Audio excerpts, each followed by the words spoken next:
믿음이 없이는 하나님을 기쁘시게 하지 못하나니 하나님께 나아가는 자는 반드시 그가 계신 것과 또한 그가 자기를 찾는 자들에게 상 주심을 믿어야 할지니라. 우리는 그의 비밀을 간직하는 사람들이기에 오늘도 하나님을 기쁘시게 하려고 여기 모였습니다. 찬양하라 내 영혼아, 찬양하라 내 영혼아, 온 마음과 정성 다하여 주 찬양하라.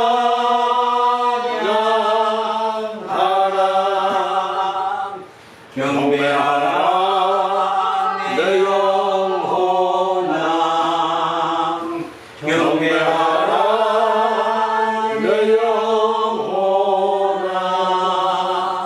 온 마음과 정성 다하여 주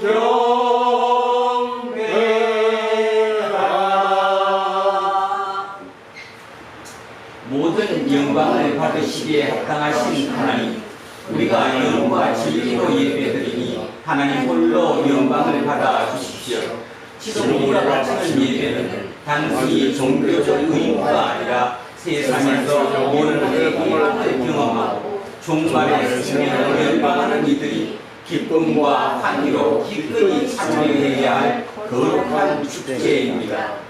그림자처럼 우리를 따라다니는 고독과 허무와 늙음과 죽음이 우리의 영혼을 종종 깊은 충격과 두려움으로 몰아넣지만 그 어떤 상황에서도 하나님을 찬양할 수 있는 이유는 예수 그리스도를 통해서 허락하신 생명 충만과 구원 희망이 우리의 영혼을 가득 채우기 때문입니다. 이 놀라운 하나님의 은총을 감사드리고 찬송합니다. 우리에게 참된 길이요 진리요 생명이시며 지금부터 영원토록 성부와 성령과 함께 한 하나님으로 살아계실 우리 주 예수 그리스도의 이름으로 기도합니다. 아멘.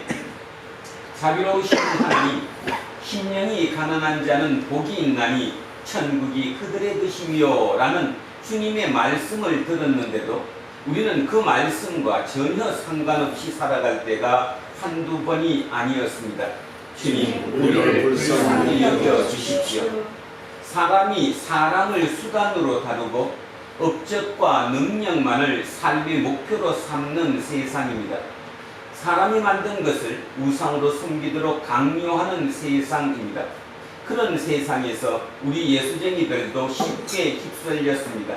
우리를 불쌍히 여겨 주십시오. 예수 그리스도의 이름으로 기도합니다. 아멘. 기도합니다.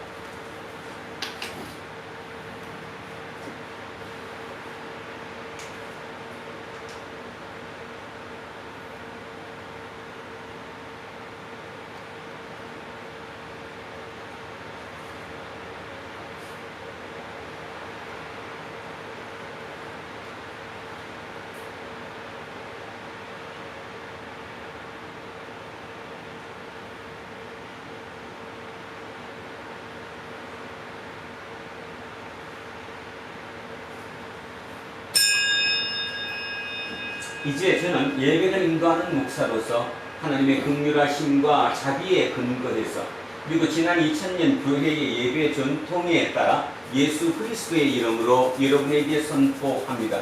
여러분의 아는 모든 것들은 용서받았습니다. 기뻐하시고 감사하십시오. 그리고 이웃의 잘못도 기꺼운 마음으로 용서하십시오. 아멘. 다 자리에 앉아 주십시오.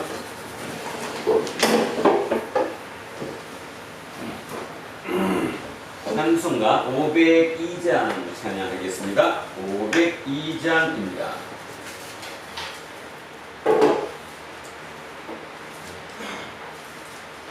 빛의 사자들이여 어서 가서 어둠을 물리치고 주의 진리 모르는 백성에게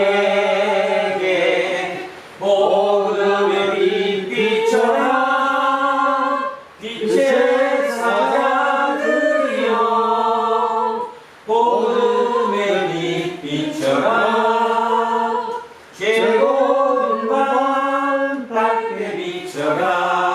빛의 사자들이여 선한 사역 위하여 힘을 내라. 주와 함께 하시겠네.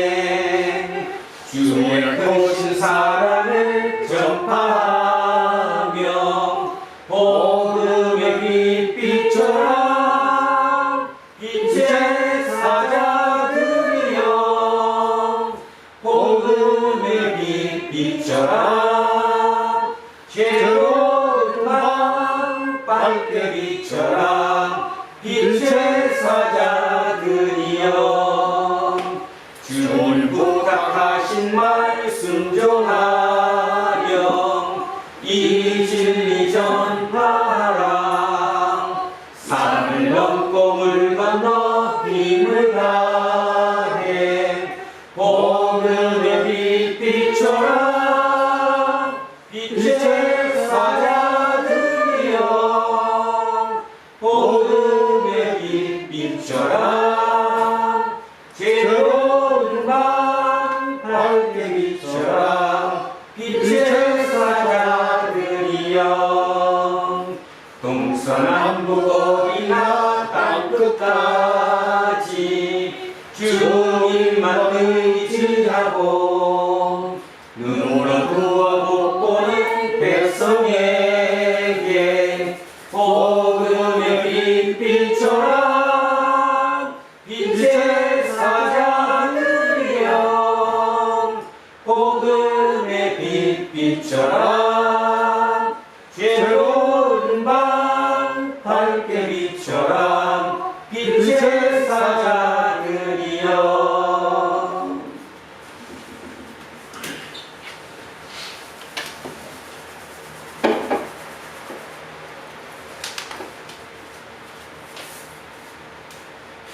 할렐루야. 아버지 하나님을 경배하며 찬양합니다. 지난 한 주간도 아버지의 한량없는 사랑과 자비하심에 힘입어 지나왔음을 고백합니다. 아버지와 함께하는 삶이 아니더라면 저희 마음에 평온이 있을 수 없고, 아버지를 따르는 순종의 삶이 아니더라면 육신의 고달픔에 저희 심령이 엎어졌을 것입니다. 그러나 언제나 늘 저희 곁에 함께하시며 그 사랑과 자비를 저희에게 각인하여 주시니 하루와 또 하루 그 매일을 저희가 살아낼 수 있었습니다. 아버지 감사합니다. 이사야 선지자의 이야기를 따라 저희에게 전하는 아버지의 말씀에 귀 기울입니다. 세상의 그 어떤 것도 저희에게 기준이 될 수 없고, 또한 수단으로 삼아서도 안 되며 더욱이 절대로 목적이 될 수는 없음을 알아갑니다. 오로지 저희의 기준을 아버지의 말씀에 두고 아버지의 의를 수단으로 삼아 이 땅에 아버지의 나라가 오게 하려는 그 목적을 이루는데 참여하리라 오늘도 다짐합니다. 그러니 저희의 간절한 기도는 저희가 마침내 세상이 감당하지 못할 자가 되고야 마는 것, 그것입니다. 그 소망을 위하여 오늘도 저희가 이곳에 모였습니다. 이제 목사님의 입술을 통해 전하시는 아버지의 말씀으로 저희 믿음이 더욱 굳건하여지고 영원히 한층 밝아지기를 기대합니다. 이 시간 육신의 생각을 멈추고 오직 순전한 영으로 아버지를 만나기를 소망하며 이 모든 마음을 담아 예수 그리스도의 이름으로 아버지께 기도드립니다. 아멘. 인사하겠습니다. 조금 손해보고 합시다.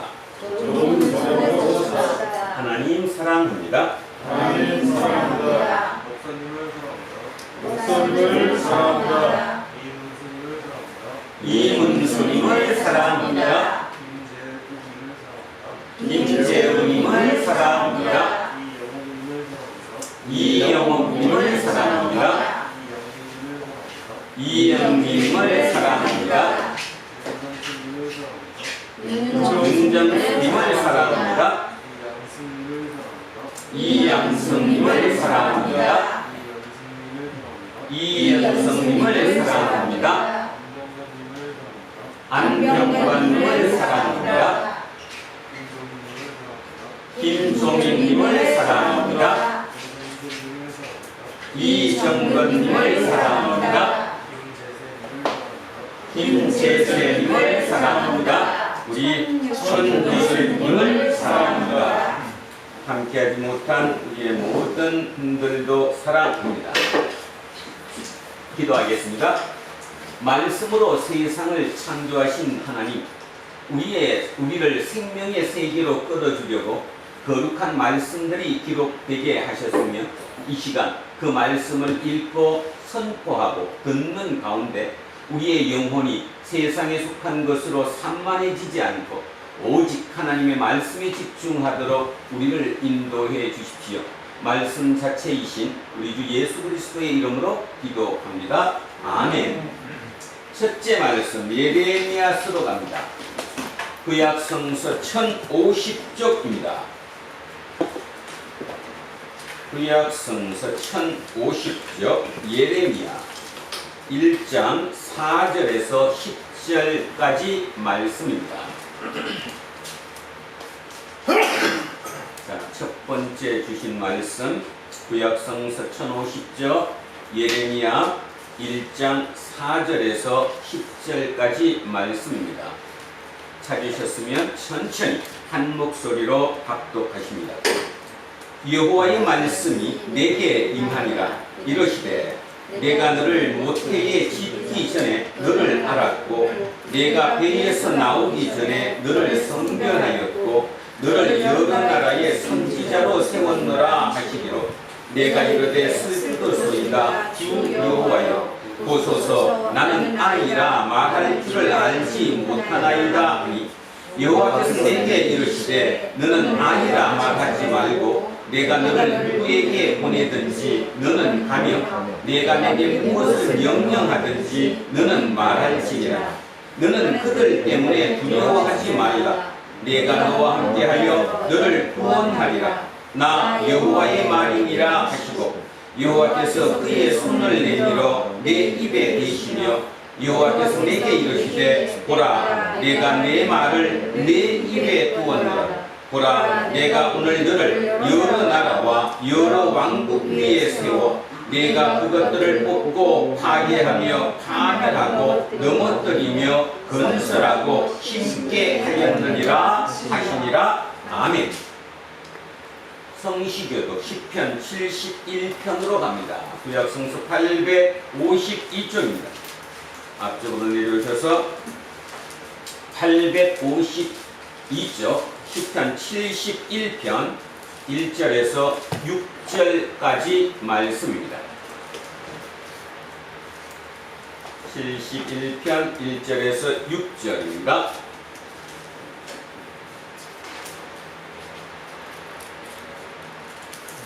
시작합니다. 여호와여 내가 쉽게 피하오니 내가 영원히 수치를 당하게 하지 마소서. 주의 의로 나를 건지시며 나를 풀어주시며 주의 길을 내게 기울이사 나를 구원하소서. 주는 내가 항상 피하여 숨을 바위가 되소서. 주께서 나를 구원하라 명령하셨으니 이는 주께서 나의 반석이시요 나의 요새이심이니이다. 나의 하나님이여 나를 악인의 손 곧 불의한 자와 흉악한 자의 장중에서 피하게 하소서. 주 여호와여 주는 나의 소망이시요 내가 어릴 때부터 신뢰한 이시라. 내가 모태에서부터 주를 의지하였으며 나의 어머니의 배에서부터 주께서 나를 택하셨사오니 나는 항상 주를 찬송하리이다. 아멘. 둘째 말씀 히브리서로 갑니다. 신약성서 368쪽입니다. 신약성서 368쪽 히브리서 12장 18절에서 29절까지 말씀입니다. 368쪽 히브리서 12장 18절에서 29절입니다. 시작합니다. 너희는 만질 수 있고 불이 붙는 산과 침침함과 흑암과 폭풍과 나팔 소리와 말하는 소리가 있는 곳에 이른 것이 아니라 그 소리를 듣는 자들은 그 말씀하지 아니하시기를 구하였으니 이는 짐승이라도 그 산에 들어가면 돌로 침을 당하리라 하신 명령을 그들이 견디지 못하니라. 그 보이는 바가 이렇듯 무섭기로 모세도 이르되 내가 심히 두렵고 떨린다 하였느니라.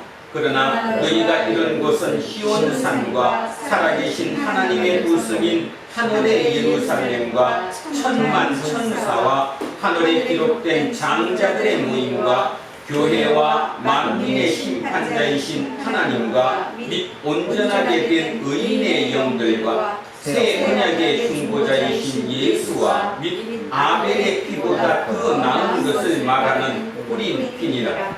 너희는 성가 말씀하신 이를 거역하지 말라. 땅에서 경고하신 이를 거역한 그들이 피하지 못하였거든. 하물며 하늘로부터 경고하신 이를 배반하는 우리일까 보냐. 그때에는 그 소리가 땅을 진동하였거니와 이제는 약속하여 이르시되 내가 또 한 번 땅이 아니라 하늘도 진동하리라 하셨느니라. 이 또 한 번이라 하심은 진동하지 아니하는 것을 영존하게 하기 위하여 진동할 것들 곧 만드신 것들이 변동될 것을 나타내시니라. 그러므로 우리가 흔들리지 않는 나라를 받았은즉 은혜를 받는 자로 이로 말미암아 경건함과 두려움으로 하나님을 기쁘시게 섬길지니 우리 하나님은 소멸하는 불이시니라. 아멘. 셋째 말씀 누가복음으로 갑니다. 앞으로 나오셔서 118쪽입니다. 118쪽 누가복음 13장 10절에서 17절까지 말씀입니다. 누가복음 13장 10절에서 17절 말씀입니다. 시작합니다. 예수께서 안식일에 한 회당에서 가르치실 때에 18해 동안이나 귀신 걸려 아프며 오그라져 조금도 펴지 못하는 한 여자가 있더라. 예수께서 보시고 불러 이르시되 여자여 내가 네 병에서 놓였다 하시고 안수하시니 여자가 곧 펴고 하나님께 영광을 돌리는지라. 해당장이 예수께서 안식일에 병 고치시는 것을 분내어 무리에게 이르되 일할 날이 엿새가 있으니 그동안에 와서 고침을 받을 것이요 안식일에는 하지 말 것이니라 하거늘 주께서 대답하여 이르시되 외식하는 자들아 너희가 각각 안식일에 자기의 소나 나귀를 외양간에서 풀어내어 이끌고 가서 물을 먹이지 아니하느냐. 그러면 18해 동안 사탄에게 매인받은 이 아브라함의 딸을 안식일에 이 매임에서 푸는 것이 합당하지 아니하냐. 예수께서 이 말씀을 하시매 모든 반대하는 자들은 부끄러워하고 온 무리는 그가 하시는 모든 영광스러운 일을 기뻐하니라. 아멘. 오늘 주신 말씀입니다.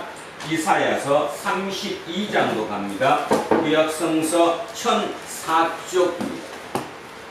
이사야 32장 1절에서 8절까지 말씀입니다. 천천히 머릿속에 그림을 그리시며 같이 합독하십니다.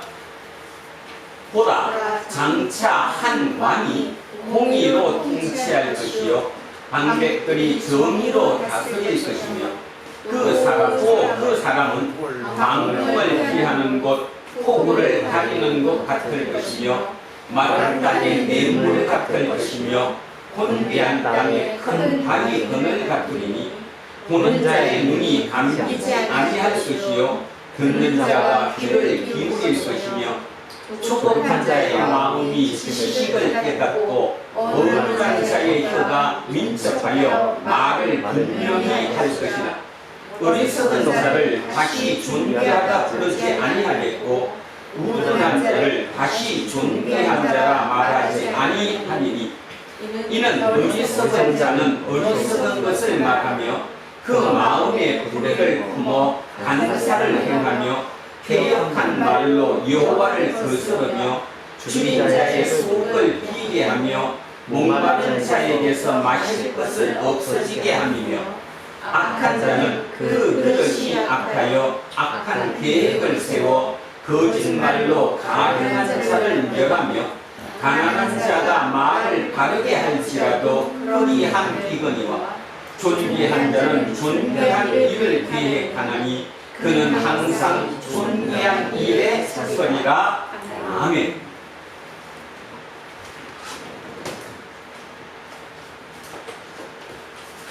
오늘은 고명한 자, 불쌍한 자, 위험한 자라는 제목으로 하나님의 말씀의 은혜를 함께 하고자 합니다. 자, 먼저 단어 하나를 생각해 보겠습니다. 고명한 자. 우리 오늘 읽었던 개역 개정은 뭐라고 나왔었죠? 개역 개정은 뭐라고 나왔었냐 하면 존귀한 자라고 얘기했습니다. 존귀한 자. 번역본에 따라 어떤 곳은 고상한 자, 어떤 곳은 고결한 자, 어떤 곳은 존귀한 자. 근데 개역 한글은 이렇게 한문식 표현으로 고명한 자 이렇게 얘기했습니다. 제가 개역 한글 번역본에 있는 이 명칭 그대로 고명한 자라고 표현한 이유는 이렇게 한문식 표현을 우리 머릿속에 더 깊이 새길 수 있기 때문이지요. 아무리 한문을 모르시더라도 이 뭐는 알잖아요. 고자, 무슨 고자죠? 높을 고자고 명자는 밝을 명자입니다. 고명이라는 게 뭐냐? 고명은 한마디로 고상하고 현명하다라는 뜻입니다. 고명은 고상하고 현명하다. 이거를 조금 더 풀어들면 국어 사전에 이렇게 표현되어 있습니다. 식견이 높고 사물을 밝히 아는 자다. 자, 식견이 높고 사물을 밝히 안다. 그러면 대충 이제 감 잡히죠. 그냥 우리가 존귀한 자, 고결한 자 이렇게 얘기하는 것보다 이렇게 고명한 자라고 한문을 한번 생각해 보면 이 의미가 무슨 말인지 알 수 있을 것입니다.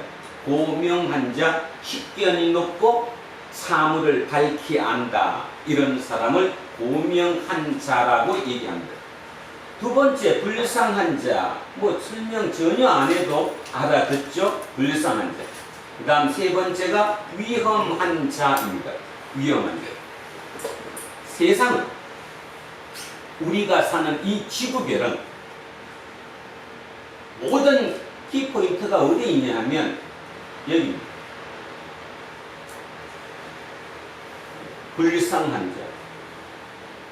이 불쌍한 자를 어떻게 대우하느냐, 어떻게 저런 사회적 약자를 사람으로 인격적으로 대접을 하고 같이 더불어 사느냐에 따라 그 사회가 완벽하게 다른 세상이 되는 거죠. 문제는 이 불쌍한 자를 말 그대로 불쌍한 놈으로 치부해서 그들을 밀어붙이면 그들이 뭘로 변해요? 위험한 자로 변합니다. 위험한 자. 굉장히 중요한 거죠. 다시 얘기하면 이 지구별이라는 곳 자체가 항상 불쌍한 자가 존재합니다. 불쌍한 자가 없어지는 곳은 지구별이 아니에요. 그거는 이미 천국이지. 그러니까 사람이 섞여서 사는 그곳은 항상 불쌍한 자가 있다 이런 뜻입니다. 이 불쌍한 자를 고명한 자로 만들 것인가 아니면 위험한 자로 만들 것인가에 따라 그 사회가 완벽하게 틀려진다라는 거죠. 오늘 좀 전에 읽었던 예수님 기억하십니까? 좀 전에 읽었던 예수님 한번 생각해 보십시오. 18년 동안 힘든 상황에 있던 귀신 들려 있던 그를 고쳐줬어요? 안 고쳐줬어요? 언제 고쳐줬어요? 안식일날. 그러니까 한쪽에서는 왜 안식일날 그런 일을 하면 안 되는데 그 일을 했느냐 하고 공격을 하죠. 자, 가장 불쌍한 자입니다. 18년이라는 긴 세월 동안 귀신에게 매여 있는, 쉽게 말해서 감옥 속에 갇혀 있던, 자기 생각의 감옥 속에 갇혀 있었던 그 고통 속에 있던 그 사람을 풀어준 거예요. 자, 그게 예수님의 사역이죠. 예수님은 갈릴리에 오셨다고 얘기했습니다. 여러 번 얘기했습니다. 겉들으면 안 됩니다. 내 얘기로 듣지 않으면 여러분 신앙은 전혀 발달하지 않습니다. 종교심만 늘어날 뿐이지요. 그리고 여러분은 똑같이 이 불쌍한들을 죽이는데 내 한 손을 또는 내 한 생각을 덧붙여 줍니다. 그 죽이는 곳에 힘을 실어준다라는 거죠. 힘을 실어줘요. 그 힘을 실어주다 보니까 그 사이는 더욱더 절망으로 빠지죠. 그리고 그 중에 그 위험한 자들이 마지막 코너에 가면 이들이 들고 일었습니다. 우리는 그것을 뭐라고 부르느냐 하면 혁명이라고 부르지요. 인류의 역사는 그런 반복이었더랬습니다. 예수님은 끝까지 예수님의 사역 핵심이 뭐냐? 불쌍한 자를 위험한 자로 만드는 것이 아니라 이 불쌍한 자를 의미를 부여하고 생명을 부여해서 인격체로 살아나게 한 것, 다시 얘기하면 고명한 자로 만든 것, 그것이 예수 그리스도의 사역이었습니다. 마지막 살리기 위해서 자기 몸까지 희생했다는 거죠. 그게 예수님이라는 것입니다. 예수님. 자, 불쌍한 자를 어떻게 할 것인가의 문제입니다. 이런 얘기를 한번 보겠습니다. 리사이클 들어보셨죠? 리사이클, 업사이클. 자, 리사이클링이 뭐예요? 재활용한다, 그죠? 리사이클링. 업사이클링은 한 단계 뭐? 그러니까 얘기하면 리사이클하고 차이가 뭐냐면 완벽히 새로운 것으로 의미를 부여해서 생명을 부여하는 거죠. 그게 업사이클링입니다. 1993년도에 스위스에 있는 어떤 젊은 친구들이 폐 타이어, 특히 자동차 타이어가 아니라 자전거 튜브라고 해서 튜브, 그 밑에 자동차 바퀴 있는 그 튜브, 그 폐 튜브와 그 다음에 텐트, 우리 텐트 친다고 그러잖아요. 그죠? 장막 치는 그 텐트 천과 그 다음에 화물 자동차의 방수천 덮개, 그러니까 비 오면 덮는 그 화물차 뒤에 비 오면 덮잖아요. 그죠? 그 천, 그 세 가지의 그 폐기물을 이용해서 가방을 만들었습니다. 업사이클링 가방. 그거를 뭐라고 그러냐면 프라이탁, 브랜드 이름은 프라이탁인데 그 가방이 얼마 가는지 모르시죠? 20만원에서 30만원. 그러면 여러분 이렇게 생각할 수 있습니다. 아니, 천막하고 자전거 폐타이어 튜브하고 그거를 섞어서 새롭게 생명을 부여해서 업사이클링해서 가방을 만들었다. 그걸 누가 30만원씩 주고 살까? 근데요, 없어서 못 팝니다. 왜 없어서 못 팔죠? 거기는 유일하게 올리원이죠. 어떤 경우든 똑같은 가방은 있어요, 없어요? 어떤 경우는 똑같은 가방이 없어요. 왜냐하면 천막을 잘라서 만들었기 때문에 그 천막 중에 펑크가 난 것도 빵꾸 난 것도 있고, 그죠? 막 실이 올이 터진 것도 있고, 뭐 별별 것이 다 있죠. 그러니까 오직 유일하게 하나예요. 그 다음에 사람이 손수 하나하나 만들었지 공장에서 찍은 것이 아니라는 거죠. 그래서 업사이클링 하면 가장 대표적인 브랜드가 바로 프라이탁인데, 이 프라이탁 가방이 그렇게 비싼 값을 받습니다. 결국 여기서 우리가 기억해 봐야 할 게 뭐냐면, 어느 누군가가, 그 누군가가 뭐예요? 고명한 자죠.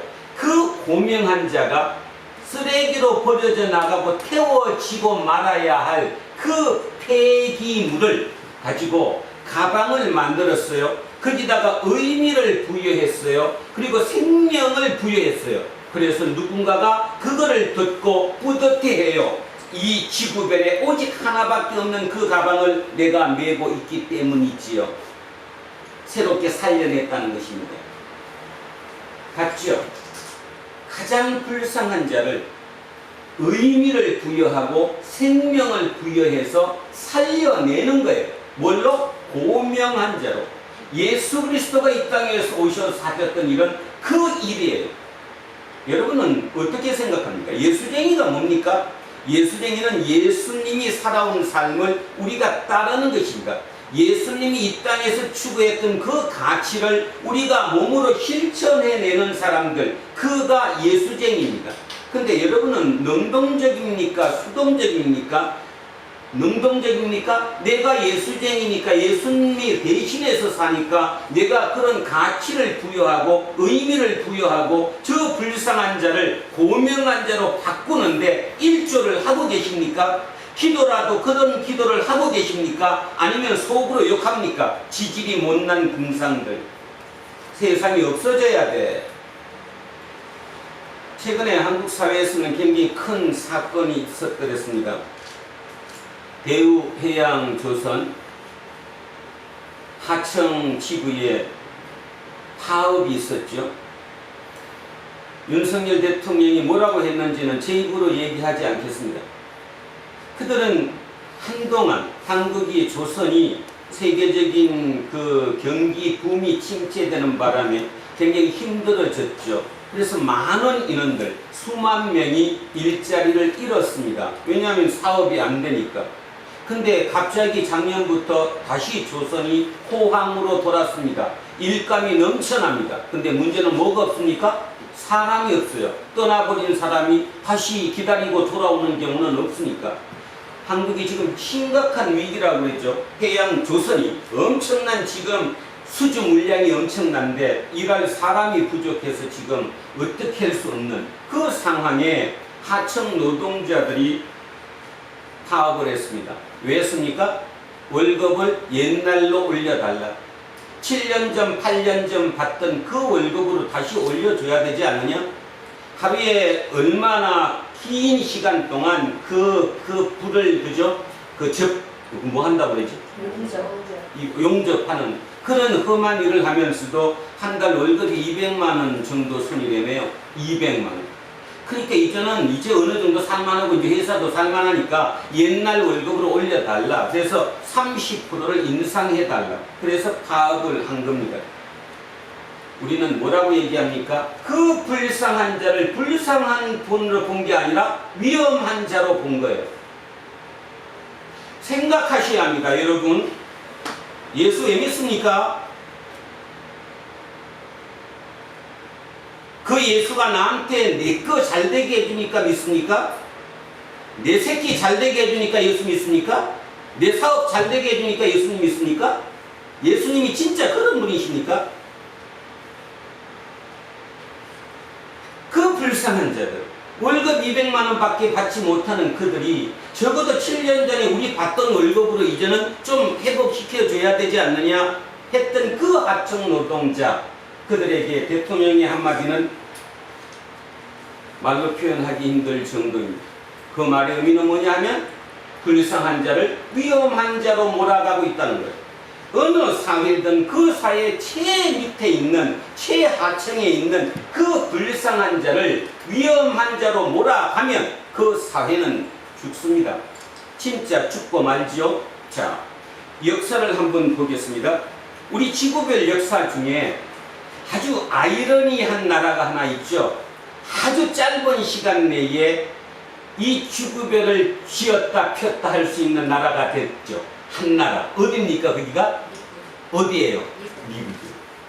이해가 가지 않는 겁니다. 우리는 미국이니까 당연하다고 얘기하지만 이해가 가지 않죠. 수천 년의 오랜 역사를 가진 그런 나라들이 힘을 못 쓰는데 반해 불과 200~300년 밖에 되지 않는 그 나라가 세계를 쥐락펴락하는 그 현상이 도대체 뭘까? 자, 그들이 누구였습니까? 미국을 개척했던 그 개척자들이 누구였습니까? 유럽의 영국, 프랑스, 독일, 보통 영국이라고 얘기하는 그 유럽의 누구였어요? 유럽의 불쌍한 자였어요. 그 불쌍한 자들이 거기에서 위험한 자로 변했어요. 국가가 이 위험한 자를 나라 밖으로 쫓아내버렸어요. 그들이 간 곳이 미국이죠. 미국은 죄인들, 그죠? 세상의 하층민들, 그 사회에 있어서는 안 된다고 했던 그 위험한 자들을 몰아낸 곳, 그곳에 누가 붙었습니까? 여기서 이해를 잘 하셔야 합니다. 그들은 죄인입니다. 감옥에 갇혔던 죄수들입니다. 그 죄수들을 저 먼 곳으로 쫓아냈습니다. 그들이 거기 가서 정착하기가 어려웠겠죠. 그런데 여기에 누군가가 짜자잔 하고 와서 붙었어요. 누굽니까? 청교도. 그 청교도들은 불쌍하기는 하지만 위험한 자이기는 하지만 이들은 마음속에 뭐를 가지고 있습니까? 가치를 가지고 있습니다. 내 예수를, 내 하나님의 나라를 우리 스스로 이루겠다는 가치, 마음이, 마인드가 틀렸다는 거죠. 그 소수의 예수쟁이들이, 청교도들이 그 미국 땅에 합세했습니다. 그리고 그들은 새로운 나라를 만들었습니다. 그거를 우리는 흰세계라고 얘기하죠.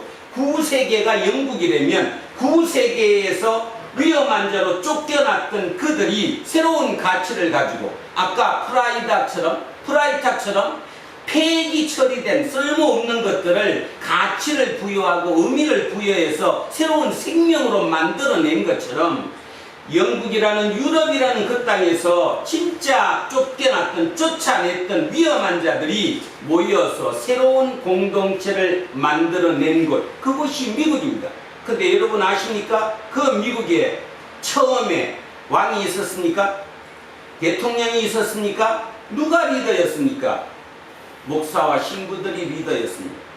그래서 그들은 타운, 조그만 마을별로 모였습니다. 그리고 그 마을에 교회당을 세웠고요. 그 교회당이 뭐 역할을 했고? 학교의 역할을 했고, 그 교회당이 행정청의 역할을 했고, 모든 것이 그 가치 내에서 그 좁은 타운들이 번성하기 시작했습니다. 이곳이 300년도 안 되는 아주 짧은 시간 내에 세계의 최고로 우뚝 설 수밖에 없었다는 것. 그게 오늘 설교 본문의 내용입니다. 뭔 뜻이냐 하면 우리는 이 사역을 지금 하고 있는데 옛날 얘기 듣듯이 하고 있어요. 좋을 거 다 졸고 머릿속에 생각할 거 딴 거 다 생각하고 하나님 말씀 나한테 들리면 뭔가 나한테 기분이 힘을 쭉 줄 것 같으면 아멘, 안 줄 것 같으면 그냥 아무 얘기도 없이 진짜 하나님의 얘기를 듣지 않잖아요. 지금 그 얘기가 무슨 얘기인지 모르잖아요. 그런데 소수의 그 청교도들은 그 이사야의 이 말씀을 자기들이 실천을 해낸 거예요. 그 불쌍한 자를 위험한 자들로 만들지 말고 불쌍한 자들을 긍휼히 여기자. 예수는 끝까지 그들을 긍휼히 여겼으니까 긍휼히 여겨서 그들과 함께 만들어내자. 지난주 설교 제목으로 바꿔가면 지난주에 세종대왕이 나는 뭐가 되지 않겠다? 꽃이 되지 않겠다. 뭐가 되겠다? 거름이 되겠다. 뿌리를 살리는 거름이 되겠다. 그래서 거름이 되어서 뿌리를 키워서 내가 함께 꽃을 피우겠다. 그 마인드랑 똑같잖아요. 그 청교도들이 미국을 가서 그 험악한 사람들, 표현이 좀 그렇죠? 험악한 사람들, 그들과 함께 타운을 건설했습니다. 풀뿌리 민주주의가 생겼습니다. 자, 여기에는 중요한 게 있습니다. 이전까지 진짜 엊그저께까지 구세계에 있을 때는 귀족이 있고 왕족이 있고 노비가 있고 그죠? 계급이 있었어요. 그 속에서 살아왔습니다. 자, 이쪽에 왔더니 있어요 없어요? 없어요. 모든 게 깨졌어요. 귀족도 없어요. 뭐 우리나라식으로 따면 양반도 없어요. 특별한 게 없어요. 모든 사람이 함께 올라서 새롭게 시작할 수 있는 기회를 만들어낸 곳, 그 기회의 땅, 그 신세계가 미국이었다는 것입니다. 그 미국을 통해 기독교가 한국에 들어왔습니다. 25살에 대학교를 졸업했던 언더우드를 비롯한 그런 젊은 청년들이 이 한국을 찾아왔습니다. 그리고 자기들이 배웠던 그 예수의 가치를 이 땅에 전파를 시켰습니다. 오늘 우리가 예배 드리는 이유는 그것 때문에 예배 드리는 것입니다. 자, 여기서 질문 하나 합니다. 미국이 예수를 잘 믿어서 복받은 나라가 됐습니까? 아니면 미국에 있는 모든 구성원들이 그 타운 마을마다 모여서 또 교회 학교를 통해서 끝없이 가치를 배우고 의미를 배우고 자기의 정체성을 배우고 그래서 우리가 이렇게 살면 안 된다. 하나님의 의로 우리는 살아내야 한다. 그리고 그 가치를 이 땅에 구현한 그 구현 때문에 미국이 부한 나라가 되었습니까? 어느 것입니까? 우리는 지금 뭐를 착각합니까? 일제강점기 시대에 젊은 청년들이 미국에 유학을 갔습니다. 눈이 휘둥그레졌습니다. 이런 나라도 있어? 그들은 거기에 표피적인 것만 봤습니다. 이렇게 잘 사는 이유가 예수를 믿는 나라였기 때문에. 그래서 그들은 한국에 들어와서 예수를 믿으면 나라가 부강해진다고 했습니다. 자, 2022년 오늘 우리를 보겠습니다. 여러분 가슴에 손을 얹고 자기 자신을 보십시오. 예수 믿어서 복 받았습니까? 어떤 복? 껍데기 복? 미국이 부강한 나라가 됐으니까 그때 그 엘리트들이 미국의 선진 문물을 먼저 경험했던 우리의 선배들이 한국 사회에 돌아와서 예수를 믿고 교회를 만들면 이 나라가 부강한다는 그 부강 때문에 여기까지 왔습니까? 그렇다 칩시다. 그러면 지금 여러분 행복하십니까? 여러분 마음속에 진짜 예수가 있습니까? 껍데기만. 미국이 된 것은 교회가 많아서 미국이 된 것이 아니라 예수님이 실천하고자 했던 가치, 의와 그 공평이 그 나라의 속속들이 모두에게 먹혔기 때문에 그런 가치로 살아냈기 때문에 그 사회가 그렇게 된 겁니다. 한국 사회는 그걸 버려버리고 껍데기만 보고 예수 교회만 나가면 우리 집에 복 받는다고. 복은 받았습니다. 그죠? 갑자기 사회가 산업사회가 되면서 시골에 있는 모든 사람들이 서울로 올라와서 그 힘든 그것을 교회에 가서 토해내고 복 받았으니까 복 받는 게 맞지. 결과가 뭐냐는 거예요. 우리 자식들 어떡할까요? 저는 눈 감으면 그 생각밖에 안 들어요. 남들은 나보고 미친 목사라고 얘기할지 몰라도 진짜 우리 자식들 어떡합니까? 내가 그랬으니까 우리 자식도 내 가정을 겪을 거라고 생각하십니까? 절대 오판하고 계십니다. 절대로 그들은 우리의 길을 걷지 않습니다. 그런 경험치가 없기 때문에. 그냥 철들 거라고요? 천만의 말씀이요. 우리는 다시 오늘 돌아가야 합니다. 예수님의 가치로 하나님의 의로 돌아가야 합니다. 불쌍한 자들을 긍휼히 여길 줄 알아야 합니다. 불쌍한 자를 긍휼히 여길 때 이들 중에 한두 명이 고명한 자로 체인지가 되겠죠. 위험한 자로는 가지 않습니다. 이렇게 됐을 때 이 고명한 자가 새로운 신세계의 리더가 될 것이라는 것. 그래서 새로운 세상이 펼쳐질 거라는 것. 염두에 두셔야 합니다. 그거는 여러분이 기도하든 기도하지 않든 하나님은 그렇게 우리를 이끌어 갈 것입니다. 아직도 여러분의 기도가 내 몸 편한 거, 우리 집 잘 사는 거, 고생 덜하고 사는 거, 심적 부담 줄어드는 게 내 기도의 목적인지는 모르지만 하나님은 아직도 그 거대한 힘에 의해서 이 길로 가고 계시다는 것을 명심하셔야 합니다. 그렇다면 우리는 어떻게 해야 될 건가를 우리는 오늘 생각해 봐야 한다는 거죠. 미국이 그렇게 됐습니다. 자, 우리나라 이승만 대통령이 초대 대통령이라는 건 여러분 너무 잘 아시잖아요. 그분이 우리나라 재헌 국회 첫날에 뭐 했다고 그랬어요? 기도로 이 나라를 시작했다라는 얘기는 여러분 설교를 통해서도 많이 들었을 겁니다. 저는 요즘 가끔 그 생각을 합니다. 이승만 대통령이 꿈꿨던 기독교 국가, 이승만 대통령이 꿈꿨던 기독교 국가, 그 국가가 도대체 뭐였을까? 지금 목사들은 왜 설교할 때마다 우리는 기독교 국가가 되어야 한다고 얘기할 때 그 기독교 국가와 이승만 대통령이 자기가 집권을 해서 자기가 뭔가 한번 만들고 싶어 했던 나라 그 기독교 국가 간에는 어떤 차이가 있을까? 어떤 차이가 있겠습니까?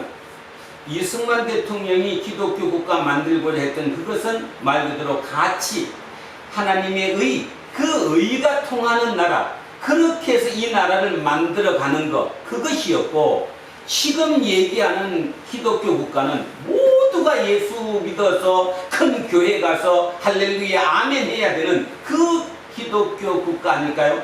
그래서 교회가 정치에 개입하는 그런 것 아닐까요?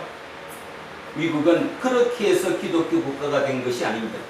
작은 타운을 통해서 그 마을을 통해서 마을의 교회당이 학교가 되었고 마을의 교회당이 의회가 되었고 그곳에서 모든 게 이 성경의 말씀에 비추어서 이루어진 풀뿌리 민주주의, 그 민주주의가 이루어져서 300~400년 안 되는 그 짧은 기간 안에 이 지구별을 좌지우지하는 나라가 되었다 그 말입니다. 그 미국이 지금 곤경에 처해 있습니다. 위기에 처해 있습니다. 이제 그들도 요 불쌍한 자를 무시하기 시작합니다. 불쌍한 자를 위험한 자로 만들어 가고 있습니다. 그래서 폭동이 자주 일어납니다. 그럼에도 한쪽에선 끝없이 옹호합니다. 그래도 미국이 오래가, 그래도 미국한테 붙어야 살아. 착각하지 마시고 하나님께 붙어 보시기를 바랍니다. 하나님께 붙는다는 말이 뭘까? 우리가 맨날 설교하고 하나님 말씀으로 우리에게 제시하는 그 하나님과 함께 한다는 말이 도대체 뭘까를 깊이 자기 개인이 찾아내서 따라가야 된다는 거죠. 그게 없이, 그런 고통과 고민 없이 모든 앞에 걸림돌이 다 이렇게 형통하게 다 해결되는 그 능력이 하나님이라고 생각하면 우리의 미래는 뻔할 뻔짜인 겁니다. 어떤 경우든, 그게 공부이든 그게 사업이든 그게 어떤 무엇이든 간에 그 끝은 뻔할 것이라는 거죠. 우리는 다시 예수쟁이로 돌아와야 합니다. 자, 이 생각을 가지시며 오늘 본문을 한번 보겠습니다. 그러면 조금 이해하기가 쉬울 것입니다. 자, 오늘 이사야는 지난 31장까지 끝없이 경고했습니다. 망한다. 그죠? 너네들 망해. 자, 그런데 32장에 들어와서 완전히 톤이 바뀌어서 이렇게 말합니다. 보라, 장차 한 왕이 공의로 통치할 것이요 방백들이 정의로 다스릴 것이며. 자, 왕이 공의로 통치하고 방백들이, 방백이란 말은 뭐 지금으로 따지면 장관들 이런 말이죠. 자, 방백들이 정의로 다스릴 거래요. 여기는 공의, 여기는 정의. 개역 개정은 이렇게 돼 있는데 개역 한글은 여기를 의, 여기를 공평이라고 했습니다. 그게 더 빨리 머리에 들어올 것 같아서 저도 바꿔서 읽겠습니다. 보라, 장차 한 왕이 의로 통치할 것이요 방백들이 공평으로 다스릴 것이며. 한결 좀 어감이 받아들이기 쉬운가요? 자, 그러면 여기 있는 의는 뭐고 여기에 공평은 뭘까? 의라는 것은 하나님의 뜻을 올바른 행동으로 구현하는 원리. 자, 이 지구별에 하나님의 뜻을 구현하는 원리, 행동할 수 있는 그 원리, 그것을 의라고 얘기합니다. 의. 그러면 공평은 뭘까? 공평은 그 의를 구현하는 것, 그게 공평이에요. 그러면 여러분, 우리는 뭐 해야 합니까? 우리는 의로 통치해야 합니까? 아니면 공평으로 다스려야 합니까? 우리는 공평이죠. 공평이라는 말은 하나님의 그 의를 우리가 실제로 이 땅에다 구현하는 것, 그게 공평이라는 거예요. 그럼 아까 다시 얘기해서 그 초대 미국이라는 나라를 만들었던 그 초대 그 적은 소수의 그 사람들은 뭘로 다스렸어요? 공평으로 다스렸죠. 그러니까 귀족도 없고 양반도 없고 쌍놈도 없었죠. 길 가다가 고명한, 진짜 이름이 유명한 사람도, 하층민, 별 볼일 없는 사람도 같이 인사할 수 있는 나라. 앞에다가 다른 거 아무것도 안 붙이고 그냥 유와 아이로 대화할 수 있는 나라. 그런 나라를 만들어낸 것, 그것이죠. 그것이 공평입니다. 공평. 근데 우리는 지금 뭐에 문제가 됐냐면 이 공평에 문제가 걸렸습니다. 공평에. 공평하지 않아요. 공평을 자기한테 유리한 쪽으로만 공평이라고 생각하는 거죠.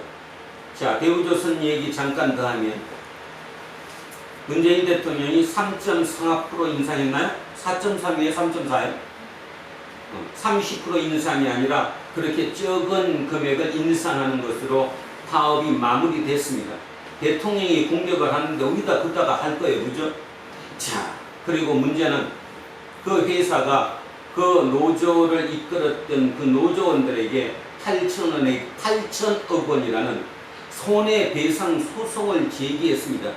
당신들이 파업하는 바람에 이 회사가 이만큼 손해를 봤으니까 그것을 당신들이 물어내라.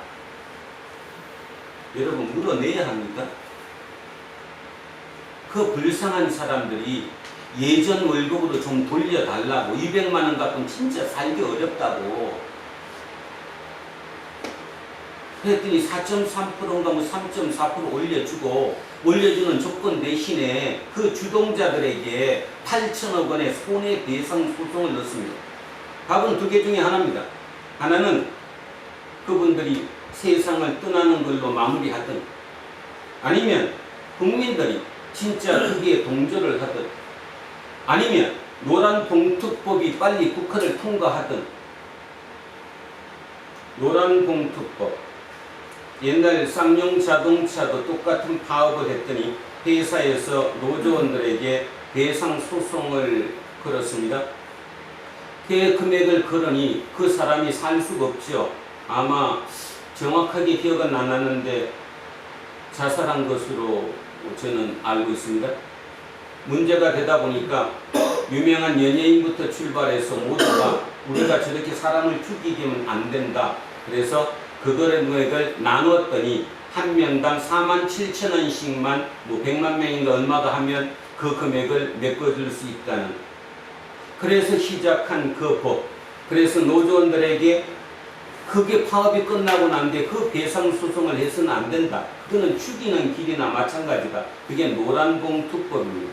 노란봉투라는 게 뭐예요? 옛날에 우리 월급 받을 때 봉투가 노랬죠. 노란봉투에 돈 넣어주거나 어떤 서류 같은 것도 노란봉투에 넣어갖고 줬던 것처럼 우리 한 명 한 명이 그 노란봉투에 47,000원을 담아서 모아서 그 배상금을 우리가 주자고 주장했던 거기에서 연유한 노란봉투법, 아직도 국회를 통과하지 못하고 있습니다. 7년이 지났음에도 불구하고. 이런 얘기를 우리는 왜 해야 되느냐 하면 요즘 들어와서 그런 생각 참 많이 합니다. 고향에 내려가서 농사를 돕고 생각을 하고, 예전에는 산과 좀 동떨어진, 저는 강의만 하다 보니까 오직 학생들하고, 물론 학생들도 나이가 많은 학생이긴 했지만 그럼에도 불구하고 그런 곳에 있는 그 좁은 범위의 제 시야와 이제 사람들이 살아가는, 진짜 그들이 살아가는 그 세계를 본 거에 대한 어떤 감은 엄청나게 틀립니다. 그래서 진짜 긍휼이 느껴집니다. 아, 저렇게 힘들게 살면서도 속에 고명이라는 건 없구나. 악만 있구나. 어떻게든 나라도 먼저 찾아 먹어야지. 을과 을끼리 싸우는, 병과 병끼리 싸우는 그런 사회로 이미 사회가 밑바닥까지 다 돼 있구나. 이 사회를 도대체 어떻게 할 것인가에 대한 답, 제가 목사로서 어떤 설교를 해야 할까에 대한 답, 그 답을 요즘 많이 고민하고 있는 중입니다. 그거 없이 지금까지 우리가 해왔던 그 방법대로 교회가 갔을 때 교회가 과연 얼마나 존재할 수 있을 것인가 장담하지 못할 것 같습니다. 교회를 다닌다고 얘기해도 세상에 생각하는 것은 똑같습니다. 다시 얘기하는데 그 불행에 빠진 자, 불쌍한 자들이 희망을 가질 수 있게 해야 합니다. 그들에게 희망이 넘쳐나는 길은 오직 가치를 바꾸는 것뿐이에요. 가치를 바꾸기 위해서는 그냥 갖다가 집어넣는다고 가치가 바뀌지 않습니다. 시간이 오랜 시간 동안 듣고 들으면서 내 생각이 굳어진 이 머리가 바뀌어져야 되는 것이죠. 그래야 내 삶이 바뀌어지는 것인데 우리는 그것을 못한다는 거죠. 우리 젊은 친구들이랑 책 읽기도 하고 칼럼 읽기도 합니다. 결국 못 따라옵니다. 마음이 답답하죠? 한편 이해하지만 한편은 참 좌절감을 느낍니다. 역시 인간은 바뀌어지기 어렵구나. 그런데 젊은이들마저 여러 개를 집어넣어서 이 식견을 높이지 못하면, 식견이 높지 않은 상태에서는 자기가 주장하는 그것은 좁은 말 그대로 그 중에 자기의 그 사고 때문에 누군가 힘든 사람이 죽어버리는, 내가 일부러 공격은 하지 않았더라도 그가 죽어버리는 그런 일이 벌어지고 있는 것을 본인은 못 느낀다는 거예요. 본인은. 그랬을 때 예수는 도대체 어디서 역사하실까? 우리는 날마다 예수님이 역사해달라고 기도하는데, 실제로 예수님이 지금 나와 함께 하시는데, 성령으로 함께 하시는데, 진짜 민감하게 보면 날마다 하시는데, 날마다 한 얘기 하나만 해드릴까요? 산소를 벌초를 하려고 갔더니, 지난주 내려가가 우리 집사람이랑 그래도 산소 한 번 가봐야 되지 않아 갔더니, 뭐죠? 뭐라고 떼라고 하는 그 산소 위에 그 뭐라고 그래요? 그러니까 그죠? 하나도 없고요. 그냥 한두 개 등나고 거기에 다 금원잎, 산딸기 기계가 온 그 사기인데 기가 4개거든요. 정조 할아버지, 정조 할머니, 우리 할아버지 할머니 4개가 짜르르 있는데 그들을 다 덮어버렸어요. 엄두가 나지 않잖아요. 답이 이걸 어떻게 해야 돼? 결국 나무를, 그 밖에 있는 나무를 잘라줘야 돼요. 나무를. 제가 그런데 관심이 없고 능력도 모자라다가 보니까 관심이 전혀 없었잖아요. 그러니 그 나무가 그늘이 져갖고 때가 살지를 못하는 거죠. 그래서 나무를 비워야 되는데 빌 방법이 없어요. 그러다가 월요일 날인가 우리 친구의, 그러니까 고향의 친구의 상이 나서 그 분을 모시고 장례식장을 다녀오다가 이제 묘자리를 봐야 되니까 거기도 뭐 해야 돼? 나무를 잘라야 될 거 아니에요. 그러면서 우리 마을 이장이 그거 돈 안 주고 자를 수도 있어. 그 잘라갖고 팔아먹는 전문가들도 있는데 뭐 돈 주고 비워. 그래서 당장 그분을 모시고 그 산소를 갔죠. 그래서 잘라달라고. 그랬더니요. 이 앞을 다 잘라야 돼. 다 나무를 베야 되는데 그거 베갖고는 수지가 안 맞는데요.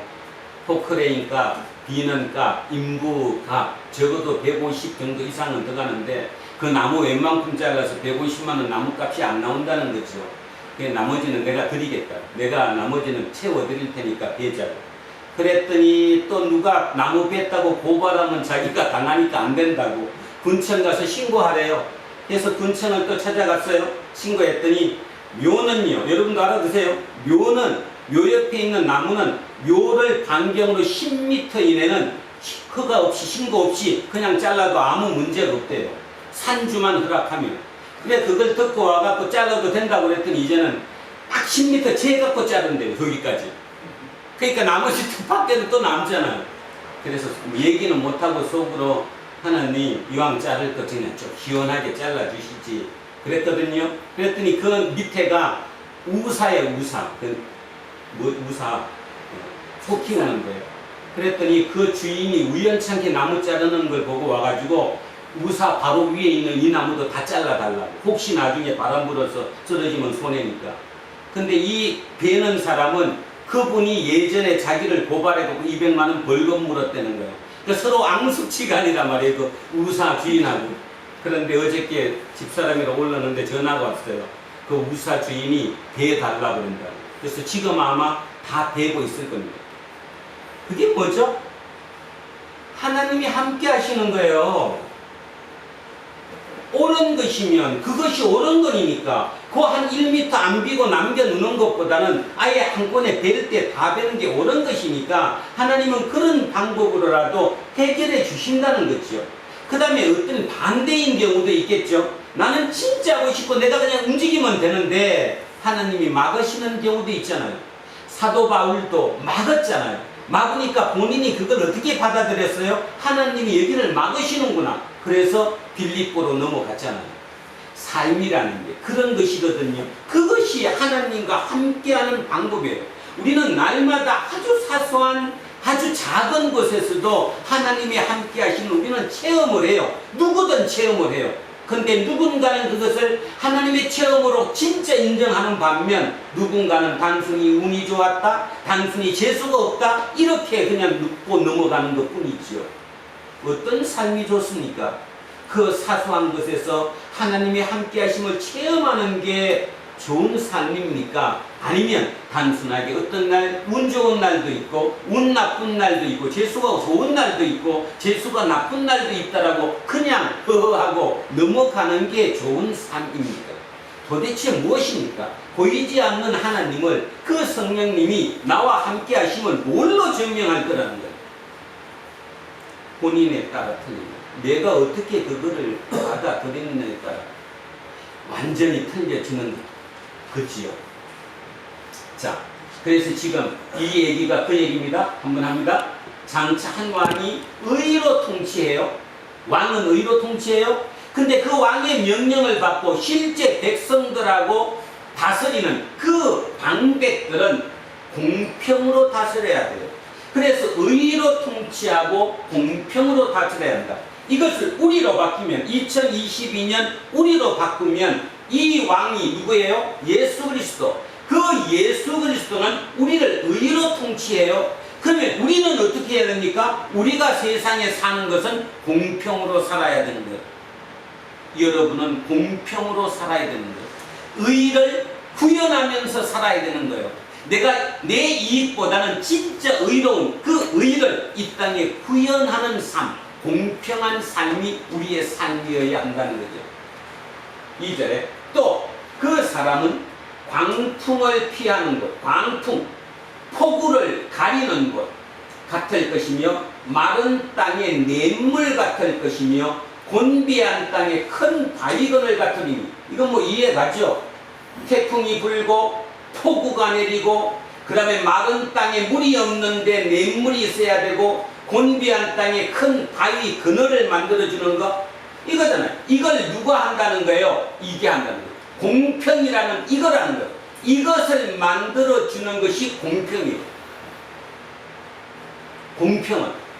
공평이란 말은 진짜 위기에 처한 광풍에 처한 그를 피할 수 있게 해주는 거고 폭우에 처한 그를 막아주는 것이고 마른 땅에 냇물이 되어주는 것이고 곤비한 땅에 큰 바위가 되어서 그들을 그 뜨거운 햇빛으로부터 그늘을 만들어주는 것 그것이 공평이라는 거죠. 보는 자의 눈이 감기지 아니할 것이요 듣는 자의 귀를 기울일 것이며 자 이거 보는 자의 눈이 감기지 않는데요. 보는 자가 누구예요? 이 방백이잖아. 우리잖아. 우리가 세상을 볼 때 그 밑에 있는 그 불쌍한 사람을 보는 그 눈이 감기지 않아야 되고 그들의 얘기를 내가 귀 기울여서 들어야 한다는 거예요. 근데 어떻습니까? 안 듣잖아요. 자식 얘기도 안 듣잖아요. 말 같은 소리를 해야 해요. 그러고 말잖아요. 기업의 기업 추가 직원들 얘기 안 듣잖아요. 내가 월급 주니까 내 하는 대로 시키는 대로 해. 안 듣잖아요. 자, 눈이 감기지 아니할 것이요 듣는 자가 귀가 기울여서 그들의 얘기를 들을 수 있는 거예요. 누가? 공평한 사람이. 결국 2022년 오늘 우리에게 주시는 하나님의 메시지는 너가 이런 사람으로 살으라는 거예요. 이런 사람으로 살면 너 모든 것이 형통할 것이라는 거죠. 하면 여기까지 보면서 누구 떠오르지 않습니까? 누구 떠오르는데? 다윗. 그죠? 다윗은 이렇게 살았죠. 물론 이렇게 뭐 다윗도 실수 많이 했는데 그럼요. 인간이 힘이 아니니까 당연히 실수 있죠. 아까 얘기했던 프라이탑 그 업사이클링 했던 그것처럼 그거는 뭐가 더 비싼 값일까요? 힐 터진 거 아니면 냄새가 좀 더 많이 나는 거. 그러니까 다시 얘기하면 쓰레기에서 이게 생명이 부여됐던 그 어떤 흔적이 더 많이 남는 것일수록 더 가치 있죠. 그걸 먹어 댕기면 더 사람들이 나를 돋보이게 해주니까. 우리 또한 그런 흔적이 많지만 그 흔적조차 내가 고명한 자로 바뀌면 하나님께서 나를 세워서 나를 그 위치에 올려놓으시면 나는 새로운 사람이 된다는 것. 자, 그래서 1절에서 3절까지 같이 한번 읽습니다. 같이 한번 생각하시면서 읽습니다. 시작. 보라, 장차 한 왕이 공의로 의로 통치할 것이요 방백들이 공평으로 다스릴 것이며 또 그 사람은 광풍을 피하는 곳 폭우를 가리는 곳 같을 것이며 마른 땅의 냇물 같을 것이며 곤매한 땅의 큰 바위 그늘 같으리니 보는 자의 눈이 감기지 아니할 것이요 듣는 자의 귀를 기울일 것이며 그래야 우리는 고명한 자가 된다는 것. 4절 갑니다.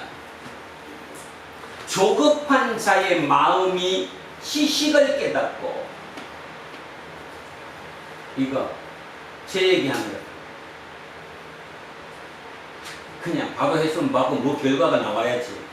뭔가 결과가 나와야지. 그죠? 조급한 자. 그래도 조금 뭐 하면 바꿔보겠습니다. 경솔한 자. 경솔해요. 뭔가 바로바로 내 앞에 막 뭔가 해결이 다 돼야 돼요. 인생이 그렇게 해결되는 거는 그 없죠. 그죠? 자, 그 조급한 자, 경솔한 자의 마음이 지식을 깨달았어요. 어떤 지식 깨달았죠? 아니, 삶이 그렇게 경솔한 사람이었는데 어느 날 문득 지식을 깨달았다니까요. 어떤 지식? 나는 어떻게 살아야 돼요? 공평으로. 공평으로. 공평이 뭐라고 그랬죠? 하나님의 의를 이 땅에 뭐 하는 거? 구현하는 거. 내가 그 삶을 사는 걸로. 자, 깨달았어요. 어눌한 자의 혀가 민첩하여 말을 분명히 할 것이라. 어눌한 자. 이거는 뭔 뜻이냐면 하나님과의 관계가 약해요. 교회를 다니는데 하나님에 대한 질문을 하거나 뭔 질문을 하면 어버버버해요. 몰라. 저는 목사인데도 몰라요. 애쓰는데도 잘 몰라. 오랫동안 이게 안 되니까. 그런 사람이 이제 뭐가 된다는 거예요? 이제 혀가 민첩해서 말을 분명히 안 돼요. 여러분 밖에 나가서 나 예수 믿습니다. 분명히 하십시오. 대충 얼버무리지 말고 분명히 나는 인간이니까 실수했고 지금까지 그렇게 살았지만 앞으로는 노력할 것입니다. 애쓸 것입니다. 진짜 예수쟁이로 될 걸로 애써 가겠습니다. 분명하게 답해달라는 거예요. 이 어눌하다는 말은 하나님의 관계와 하나님에 대한 지식이 부족한 사람이 그들이 이제 혀가 뚫려가지고 말을 분명하게 해요. 저는 요 4절이 우리에게 가장 중요하다고 생각합니다. 특히 2022년을 살아가는 우리 예수쟁이에게 이 부분이 가장 중요하다. 밖에 나가서 할 거 다 해. 그래서 쟤는 나랑 똑같은 줄 알았어. 그래서 일요일날 어디 놀러 가자고 그랬더니 지는 교회 간대. 너 교회 댕겨? 문제 있죠? 문제 있습니다.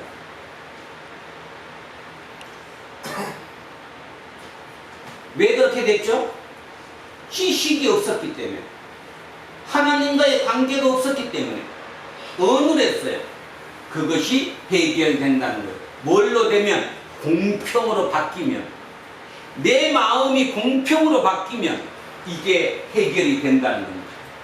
자, 어리석은 자를, 자, 여기 앞에 왜냐하면이 빠졌습니다. 5절 앞에 왜냐하면입니다. 왜냐하면, 자, 왜 이렇게 되느냐? 왜냐하면 어리석은 자를 다시 존귀하다 부르지 아니하겠고 우둔한 자를 다시 존귀한 자라 말하지 아니하리니.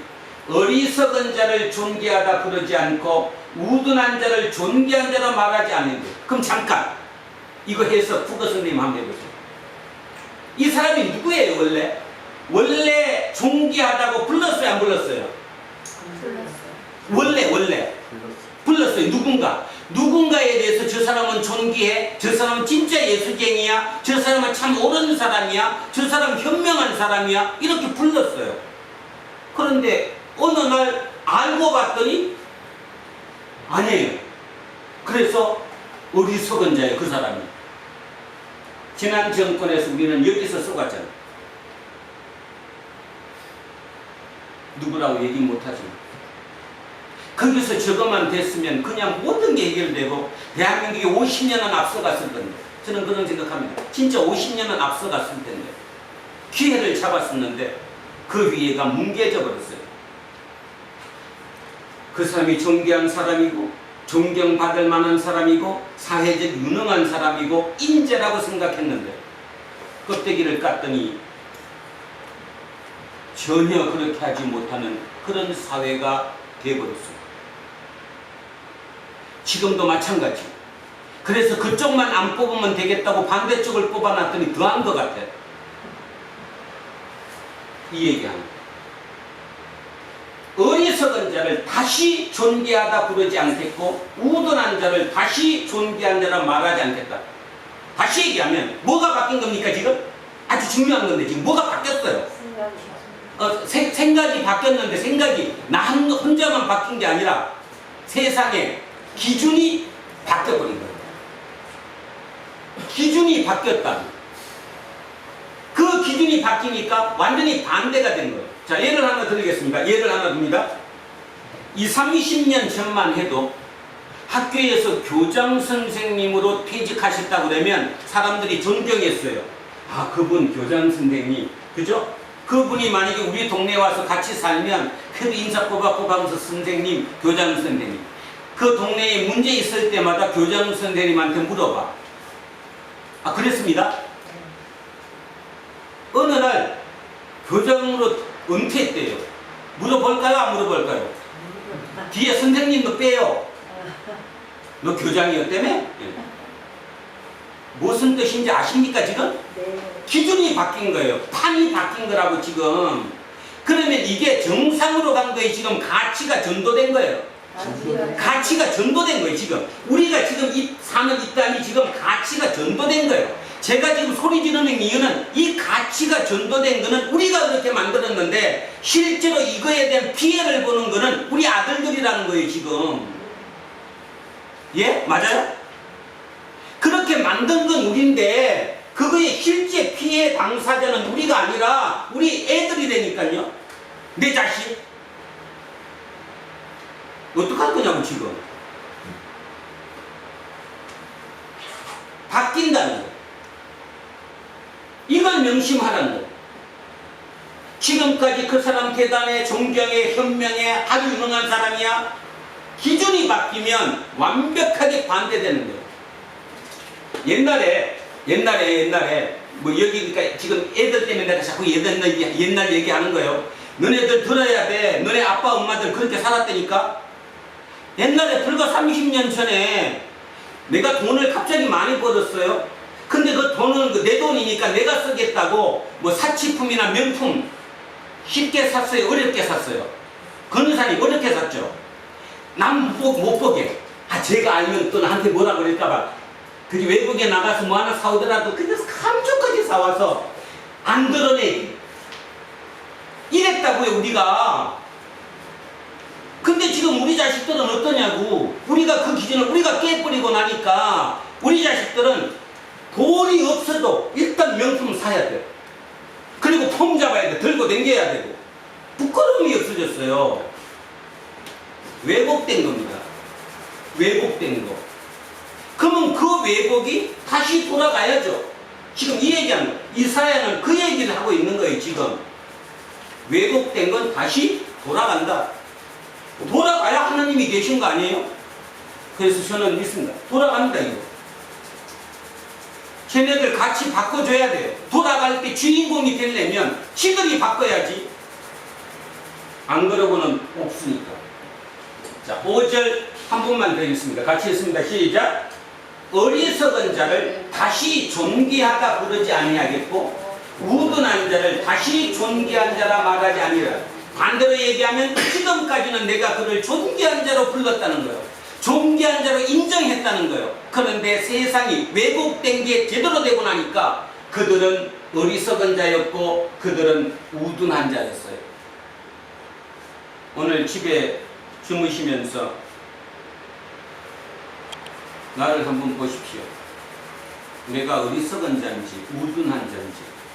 세상의 사람들이 나보고 야, 너 대단하다, 너무 이렇게 하는 그거에 내가 속고 있는 것은 아닌지 찾아보시면 자, 6절로 이는 자, 왜냐하면 이는 어리석은 자는 어리석은 것을 말하며 그 마음에 불의를 품어 간사를 행하며 패역한 말로 여호와를 거스르며 줄인 자의 속을 비게 하며 목마른 자에게서 마실 것을 없어지게 하며 악한 자는 그릇이 악하여 악한 계획을 세워 거짓말로 가련한 자를 멸하며 가난한 자가 말을 바르게 할지라도 그리함이거니와. 참 말이 어렵지만 한마디로 얘기합시다. 6절 7절 뭡니까? 어리석고 우둔한 자를 왜 옛날에는 존귀한 자라고 불렀어요? 기준이 바뀌었으니까. 그래서 바뀌고 보니까 그 사람들이 어리석고 우둔한 자예요. 그러면 이 어리석고 우둔한 자가 뭐의 문제죠? 지금 답이 나왔는데 누구를 긍휼히 여기지 않고 누구를 위험한 자로 몰아가잖아. 지금 누구를? 불쌍한 자. 보이십니까? 이 이사야 메시지가 세상에 불쌍한 자를 빨아먹고 살았던 거예요. 내가 나는 내 직원들 월급 많이 주고 보너스 잘 줬고 내가 잘했다고 그러지만 깊이 생각해보면 그들의 힘 때문에 내가 있었던 거예요. 어저께인가 그저께인가 TV를 틀었는데 뭐더라? 저거 그것도 의사에 대한 얘기가 나오더라고요. 흉부외과 의사 수술하는 심장 수술하는 분. 그분이 인터뷰를 하면서 이렇게 얘기했어요. 옆에 나이가 50이라고 나왔더라고요. 왜 개업을 하게 되었습니까? 대학병원에서 수술을 하시지 않고 왜 개업을 하게 되었습니까? 그러니까 그분이 이렇게 대답을 했어요. 뭐 정확하지는 않지만 내 머릿속에 있는 기억입니다. 제가 수술을 언제까지 할 수 있을 것인가를 생각해 봤더니 55세까지는 할 수 있겠더라. 근데 이미 50이 넘었다. 그 심장수술 한 번 더 가면 몇 시간씩 걸리고 체력이고 모든 조건이 맞아야 되는데 이제 그렇다면 내가 어떻게 살아야 될까에 대한 답이 있어서 결국은 개업을 하게 됐다. 그러면서 지금은 심장수술은 안 하고 혈관수술만 한대. 혈관. 얼마나 쉬워요. 수술도 아니라는 거죠. 그러면서 자책하는 말 비슷하게 이렇게 얘기했습니다. 자기 하나를 만들기 위해 흉부외과 의사 자기 한 명을 만들기 위해 이 사회가 얼마나 많은 노력을 하고 얼마나 많은 대가를 치렀는지 자기도 안다. 그래서 제가 그 말을 듣고 조금 울컥했어요. 아직도 인간은 인간이 있구나. 그죠? 그런데 이제 그 다음 됩니다. 그런데 그렇다면 그분 얘기는 그 얘기예요. 한 명을 아니라 한 두세 명 만들어줘갖고 교대로 조금 쉬어가면서 수술을 넣어야지. 그냥 하루에 13시간, 14시간씩 새벽 2시부터 수술을 하고 이렇게 하는 거는 내 몸이 집행할 수가 없다. 이거였거든요, 결국. 그래서 자기가 은퇴해서 55살까지는 자기를 또 위해서 살겠다고. 맞아. 인간이 그런 거야.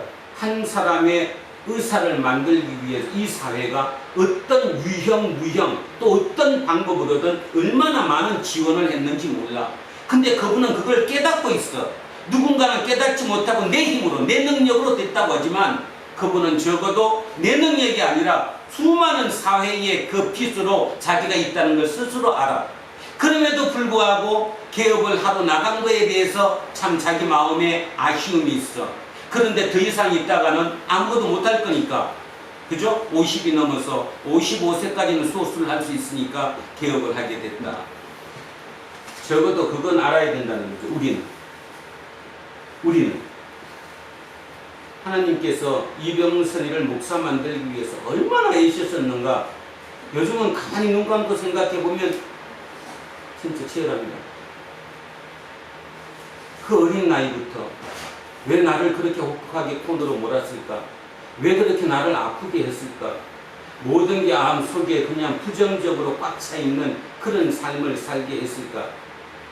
그러다가 어느 날 갑자기 책을 읽게 하셨고 그 책을 읽은 그것에 의해서 내 생각에 교정이 일어났고 교정이 일어나고 이후에 그 학원가라고 하는 진짜 능력주의만이 판칠 수 있는 그곳에서 나는 돈에 욕심 부리지 않고 40년을 버텨냈다. 그랬더니 나를 목사로 만들었다.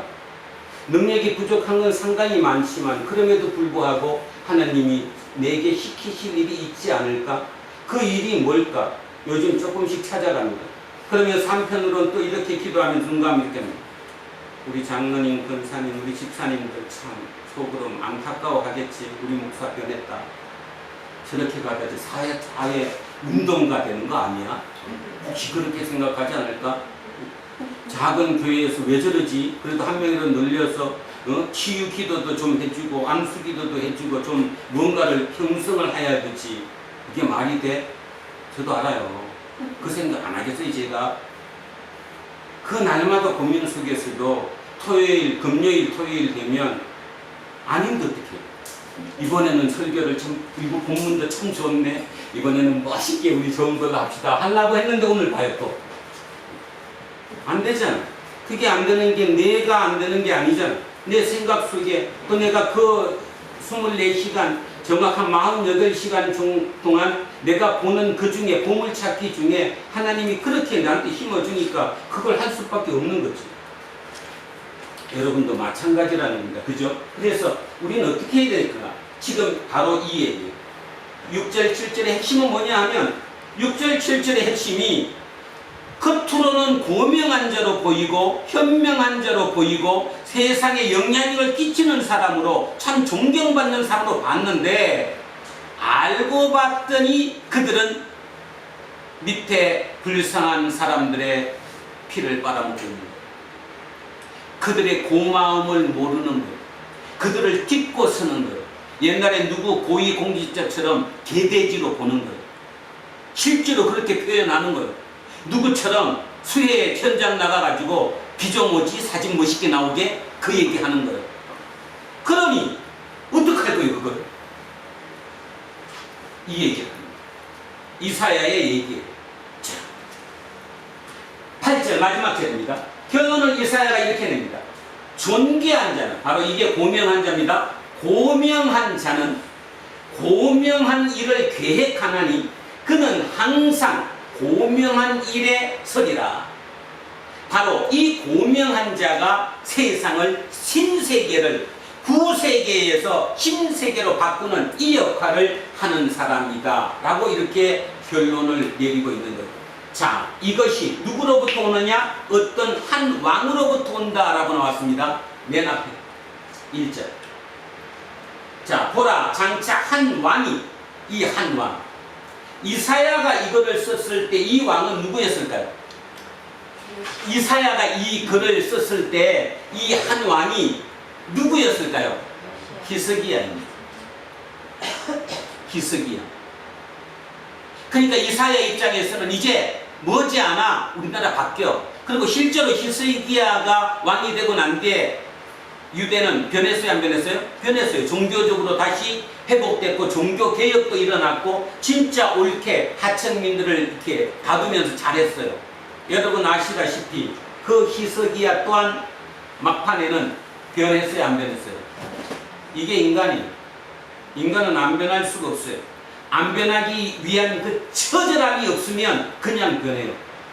여기 어느 누구도, 여기 있는 여러분 어느 누구도 그렇게 지금의 모습으로 변한 게 본인이 원해서 변한 게 아니에요. 세상의 조류에 휩쓸리다가 그냥 순간순간 넉넉하다 그냥 그렇게 온 거예요. 그러니까 지금부터 넉넉지 말고 조금이라도 치열해지자니까.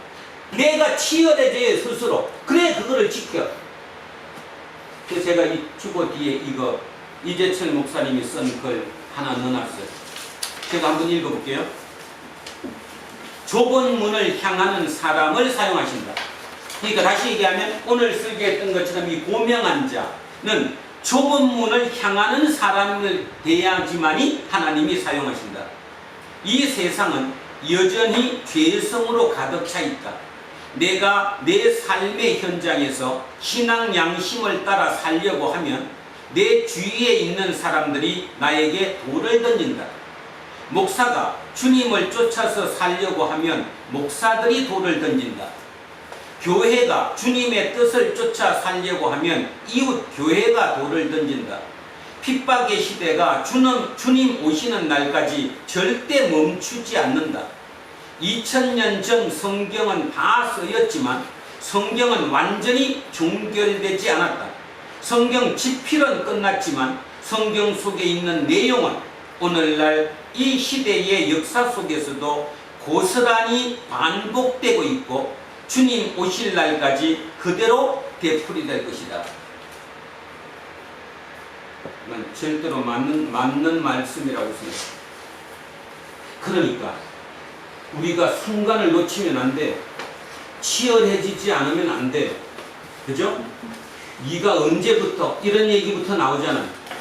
김종희 여자친구한테도 얘기 나오지. 뭐 언제부터 네가 예수 믿는다고 이주일마다 나가냐. 핍박.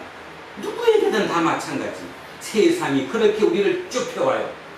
그거를 내가 지켜내야지. 그냥 쓸려버리면 하나님 나라는 이 땅에 영원히 서지 않아요. 영원히. 진짜 나만큼이라도 하나님 나라의 백성으로 살아가려면 그 틀을 내가 스스로 지켜내야 된다는 거죠. 그래서 그것이 그렇게 지켜냈던 그곳이 어디라고요? 미국의 타운이에요. 타운. 그 타운에서 예수님의 가치가 작동했어요. 그게 미국의 풀뿌리 민주주의가 되었고 그것으로 통해 미국이란 나라가 세계의 최고 위치에 올라서게 돼요. 그런데 그 나라 또한 이제 또 하향 곡선을 그리고 있는 것. 그렇다면 이제 누가 올라가야 되죠? 그쪽이 하향 곡선을 그리니까 거꾸로 하나님은 누군가를 통해서 다시 상승 곡선으로 상향 곡선으로 올라가는 쪽을 만들어 놓으셨겠죠. 하나님이 세상 역사의 주관자이십니다. 바로 그 상승 곡선을 타는 그곳이 우리에게를 소망한다는 거예요. 좋잖아요. 여기 명수도 얼마 안 되고 그래도 다 식구처럼 얼굴도 알고 우리 젊은 애들은 모든 사람 이름도 다 외우는데 우리 할 수 있잖아요. 그래서 우리부터 새롭게 한번 출발해보는 거예요. 우리부터 타운이 되는 거예요. 우리부터 이곳에 하나님의 가치가 실현되는 곳으로 만들어내는 거예요. 그래서 우리 각자가 자기 삶의 현장으로 가서 공평하게 사는 거예요. 의의를 구현하는 거예요. 내가. 그래버리면 세상 모든 것 다 가질 수 있어요. 물론 그때 가면 또 변하겠지만 그러니까 그 싸움은 우리가 해야 될 몫이죠. 처절하게 싸움을 하는 거예요. 줄여나가는 거예요. 그리고 우리 후손들에게 이어줘야 되지 않겠습니까? 저는 오늘 본문을 그렇게 해석을 합니다. 이사야가 속이 탔습니다. 답이 없습니다. 친이집트파, 친아시리아파하고 겉에 있는 표피적인 것으로 싸움을 하고 있습니다. 이사야가 보건대 싸움의 본질이 그게 아니었어요. 이 나라 내에 하나님의 예수님의 하나님의 가치가 실현되는가 안 되는가 그것이 최우선이었는데도 불구하고 다른 사람들의 눈에는 그게 보이지 않았어요. 특히 선지자들에게도 그것이 보이지 않았어요. 그래서 그들의 말이 어눌해요. 보는 눈이 감겨서 못 보는 거예요. 그런데 그 중에 한 명 이사야는 보는 거예요. 그리고 얘기하는 거예요. 그런데 이 한 명을 그들이 어리석은 놈 취급하는 거죠. 네가 어리석다. 우리는 지혜로운데. 그 답답함을 오늘 이렇게 표현했다고 저는 생각합니다. 이것이 그 시대로 끝났으면 얼마나 좋으련만 2000년을 이어오는 2700년이 지난 이 땅 대한민국에도 지금 이와 똑같은 일이 벌어지고 있음을 우리는 간과해서는 안 됩니다. 특히 우리 제후를 비롯한 우리 젊은이들에게 얘기합니다. 당신들이 이 땅의 리더로서는 그 조건은 바로 왜곡된 것을 바꾸는 그 시대일 것임을 그들을 쫓아가서 되는 것이 아님을 명심해야 된다. 그래서 당신들이 새로운 기준이 되고 새로운 신세계를 만들어내야 되는 것. 그래서 이제는 역으로 어른들의 문제가 아니라 젊은이들인 당신들의 힘으로 우리 어른들을 이끌어 가야 되지 않을까 그런 생각도 요즘 간혹해 깊이 사색하고 생각하는 그래서 고명이라는 단어를 잊지 않는 자 고명 뜻이 뭐라고요? 뭐라고요? 고상하고 현명하다. 자, 다른 말로 표현을 좀 바꾸면 뭐예요? 뭐가 하고? 뭐가? 식견이 높고 사물에 밝다. 자, 그러니까 세상에 보는 눈, 세상을 파악하는 게 더 높은 그런 고명한 있지 않는 그런 우리가 되기를 소망하며, 자, 오늘 본문 다시 한번 읽고, 자, 오늘 설교를 마무리합니다. 자, 천천히 머릿속에 그림을 그리시며 오늘 이사야의 이 메시지를 우리 마음속에 한번 새겨 보시기를 소망합니다. 시작합니다. 보라, 장차 한 왕이 공의로 통치할 것이요 방백들이 정의로 다스릴 것이며, 다시 읽습니다. 보라, 장차 한 왕이 의로 통치할 것이요 방백들이 공평으로 다스릴 것이며, 또 그 사람은 광풍을 피하는 곳, 흙을 가리는 곳 같을 것이며, 마른 땅의 냇물 같을 것이며, 곤개한 땅의 큰 바위 그늘 같으리니, 보는 자의 눈이 감지지 아니할 것이요 듣는 자가 귀를 기울일 것이며, 조급한 자의 마음이 지식을 깨닫고 어눌한 자의 혀가 민첩하여 말을 분명히 할 것이다. 어리석은 자를 다시 존귀하다 부르지 아니하겠고 우둔한 자를 다시 존귀한 자라 말하지 아니하리니, 이는 어리석은 자는 어리석은 것을 말하며 그 마음에 풀이를 품어 간사를 행하며 패역한 말로 여호와를 거스르며 줄인 자의 속을 비게 하며 목마른 자에게서 마실 것을 없어지게 하며, 악한 자는 그 그릇이 악하여 악한 계획을 세워 거짓말로 가련한 자를 멸하며, 가난한 자가 말을 바르게 할지라도 그리함이거니와, 존귀한 자는 존귀한 일을 계획하나니 그는 항상 존귀한 일에 서리라. 아멘. 기도하겠습니다. 이사야를 통해서 오늘 우리에게 주신 메시지를 깊이 받아들입니다. 과연 2022년 대한민국은 이사야 선지자를 통해 말씀하신 그 말씀과 한치의 오차 없이 그런 대로 돌아가고 있습니다. 오늘 하나님께서는 우리에게 답을 주시고 있고, 또 하나님의 그 안타까운 마음을 우리에게 호소하고 계심을 믿습니다. 그렇습니다. 이 땅의 모든 것이 왜곡되었습니다.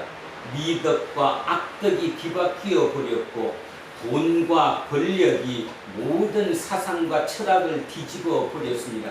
이렇게 되고 보니 우리 물질적으로 조금 더 풍족하게 여유롭게 사는 이 모든 것보다 우리의 마음의 안식, 영혼이 더욱 불행한 쪽으로 가고 있음을 우리 스스로 깨닫고 있습니다. 우리가 영원히 살아야 할 생명은 우리의 영혼임을 잊지 않게 하여 주시니 얼마나 고맙고 감사한지요. 영생에 들어가는 우리의 영혼을 다시 소생시키는 말씀을 주셨습니다. 그로 말미암아 이 땅의 불쌍한 자들이 위험한 자로 변하지 않고 그 불쌍한 자들이 고명한 자로 바뀔 수 있는 그 역할이 예수님의 역할이었고, 이제 예수님을 이어서 우리 각자가 그 예수를 따르는 그 역할을 감내하라는 명령으로 받아들입니다. 그러나 하나님, 우리 육의 몸으로는 불가능함을 이 시간 고백합니다. 성령님이 우리 속에 오셔서 온전히 우리를 임재하시고 우리를 장악하셔서 우리를 그 길로 이끌어 주십시오.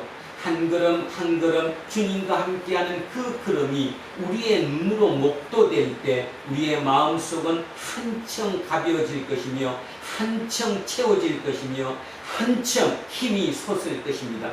그로 말미암아 우리가 이 땅을 떠나는 날 하나님 앞에 섰을 때 과연 내가 하나님의 뜻대로 이 땅을 최선을 다해 살았노라고 고백할 수 있는 우리들이 되게 하옵소서.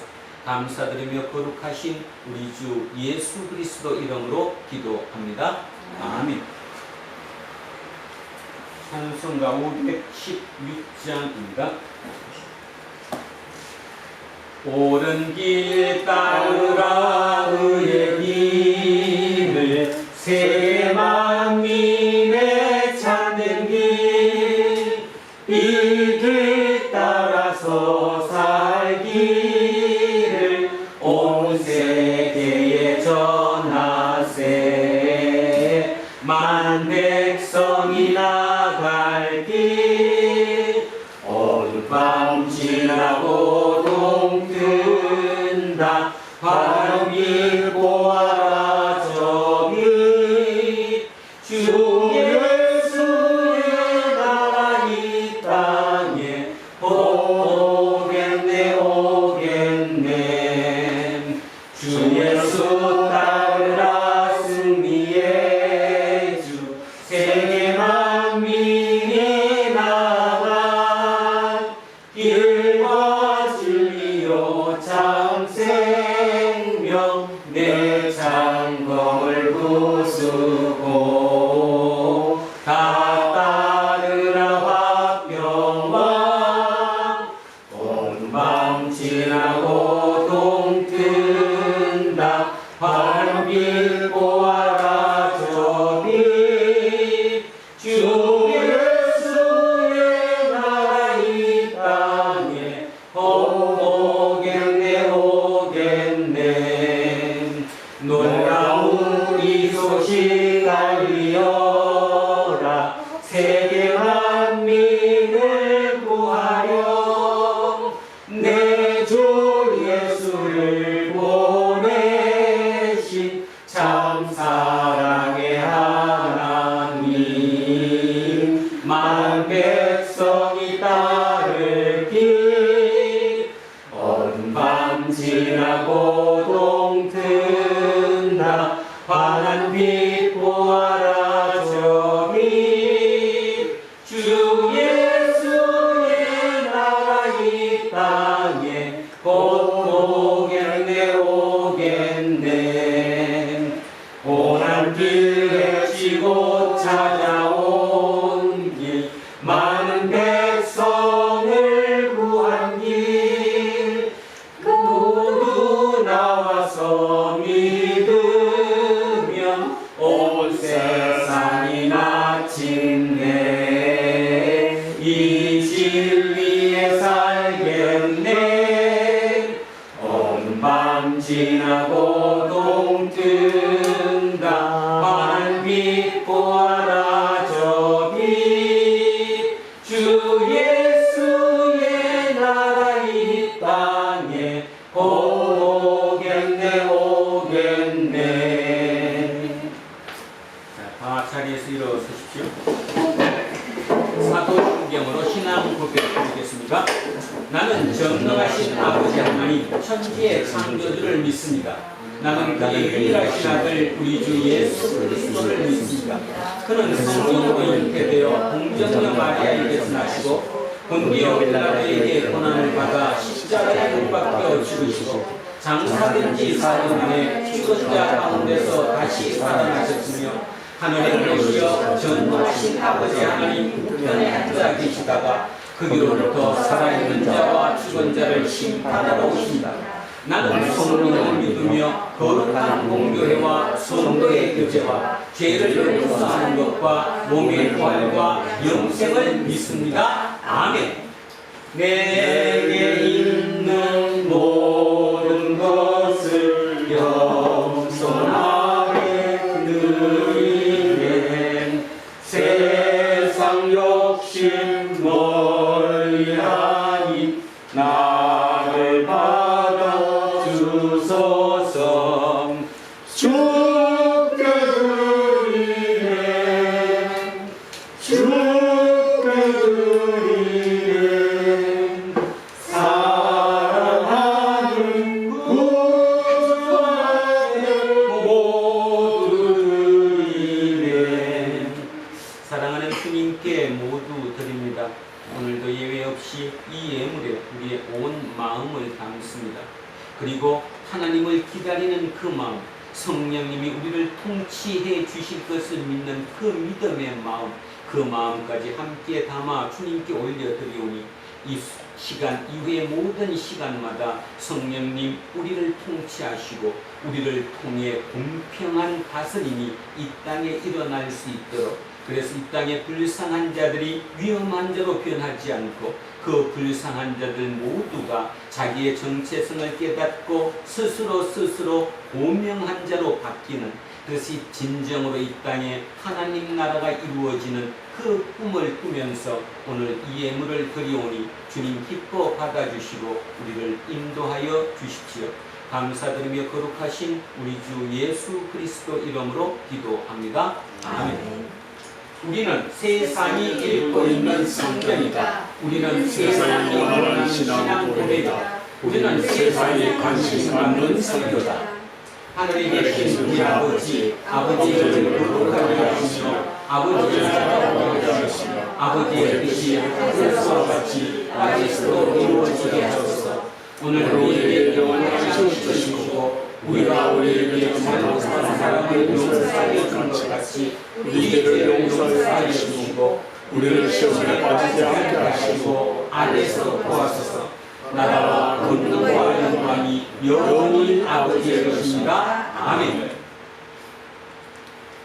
오늘 주신 말씀에 새를 걸어서 세상으로 나가서 살아갈 때에 나 혼자 이외로 늘 부족하오니 주여 나를 도우사 승리하게 하소서.